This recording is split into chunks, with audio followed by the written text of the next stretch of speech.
Conversar com a doutora Larissa Carvalho, né? Alopecia é o assunto de hoje no quadro Só Saúde. E doutora, a gente recebeu aqui uma série de questões, na verdade as pessoas compartilhando muito experiências, né? Tô sofrendo muito com a queda de cabelo desde dezembro, por exemplo, uma telespectadora diz, tá caindo tanto que ela não quer nem pentear mais os cabelos, né? Outras várias pessoas dizendo, meu cabelo tá sempre caindo, ou começou a cair.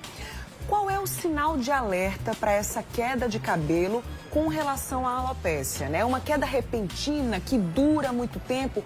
Como é que a pessoa pode saber que é o sinal de alerta para buscar ajuda nesse sentido, assim? Não é uma queda de cabelo comum, né? Como é que isso pode estar relacionado à alopecia? Bem importante essa pergunta, Bruna, porque nossos cabelos caem todos os dias e devem cair porque há uma renovação do ciclo folicular, né?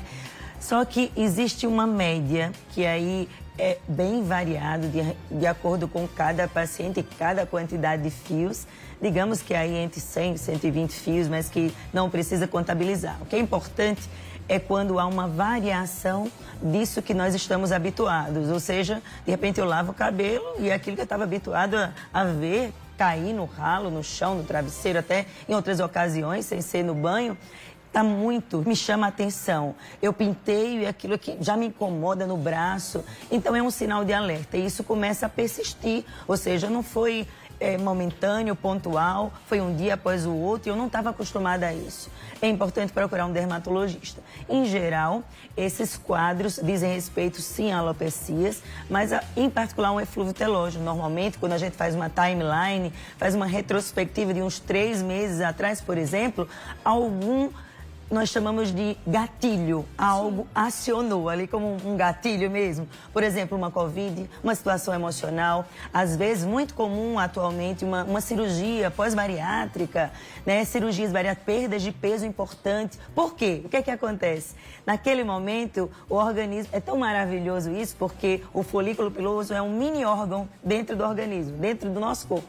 E ali o organismo diz para ele, olha, houve alguma coisa e eu preciso de reservas. Então, feche as portas, porque essa fábrica de cabelo está gastando muita energia. Então, no que fecha as portas, há um ciclo desses fios migrarem para uma fase de repouso que economiza energia. Então, depois de uns 3 meses em média, esse cabelo vai cair. Então, às vezes, o que passa hoje com o meu cabelo diz respeito ao que eu já enfrentei lá atrás. Sim. Então, eu quero desmistificar algo aqui também, que às vezes o paciente já chega, mas eu já tomei esse suplemento A, B, C, nutracêutico, vitaminas. Gente, o excesso de vitaminas também pode levar à queda de cabelo. Então, é fundamental vir um profissional, um dermatologista, tricologista, para que a gente possa orientar. Não, olha, essa queda diz respeito muito provavelmente àquele fato lá atrás. Eu vou lhe dar um suporte, vamos investigar aquilo que você tem deficiência de ferro, de zinco ou quaisquer outras situações de deficiência, nós vamos suplementar. Mas aguarda que daqui a um tempinho, muito provavelmente uns 3 meses, aí você volta a um novo ciclo capilar. Então isso é muito importante. Então, não só desmistificar, quanto informar. Então, não é toda queda, que é uma alopecia, que é um eflúvio, mas é aquele montante a mais, né? Aquilo que não estamos acostumados. Às vezes não é aquilo que eu vejo. Um outro ponto importante, às vezes o paciente, doutora, como meu cabelo está caindo? Eu digo, está caindo ou está sumindo? Porque às vezes o paciente e eu e você, às vezes nós falamos algo que, por exemplo, está me incomodando, uma falha. Uma falha não é uma queda visível. Às vezes falha porque afinou, como por exemplo essa foto aí, que diz respeito a uma calvície. Então nem sempre o paciente com calvície, quer seja homem ou mulher, então vai ter, por exemplo, uma perda visível. Em algum momento pode ser que sim, mas nem sempre, de chamar a atenção. Mas o que acontece? Ao longo do tempo, o fio vai afinando e de repente eu olho para mim e digo, meu Deus, está falhando aqui, eu estou ficando calva, mas eu não vi nada no chão. Então é fundamental, a partir do momento em que surgiu um sinal amarelo aí, algo está estranho. Eu estou notando uma falha, foi uma placa na barba, no couro cabeludo.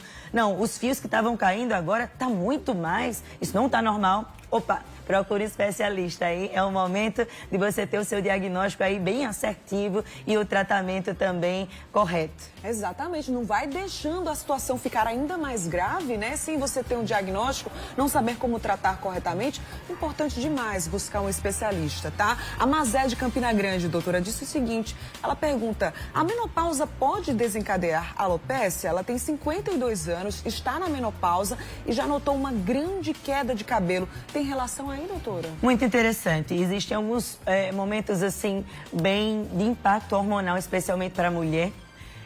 Por exemplo, a puberdade, e aí diz respeito ao homem e à mulher, porque são liberados mais hormônios chamando androgênios. Então, esses hormônios levam ao afinamento do fio para quem tem uma genética, então pode desenvolver calvície. Num outro ponto da mulher, por exemplo, é o pós-parto, né? Que aí há, de fato, toda uma situação hormonal bem pontual, bem específica. E aí vem a menopausa, que na verdade existe um status hormonal aí que pode sim gerar um afinamento do fio ou até queda. Mas, em geral, Bruno, essas quedas e essas situações de cabelo são multifatoriais. Então, por exemplo, existe sim a menopausa como fator importante, mas às vezes você passou por uma situação de estresse emocional. Às vezes, uma coisa importante também, o espaçamento das lavagens. Às vezes chega paciente e diz, doutor, eu lavo uma vez por semana meu cabelo. Eu falei, uma vez por semana é muito pouco. Então, às vezes, até mesmo esse mito, porque se eu lavar mais, eu acho que vai cair mais.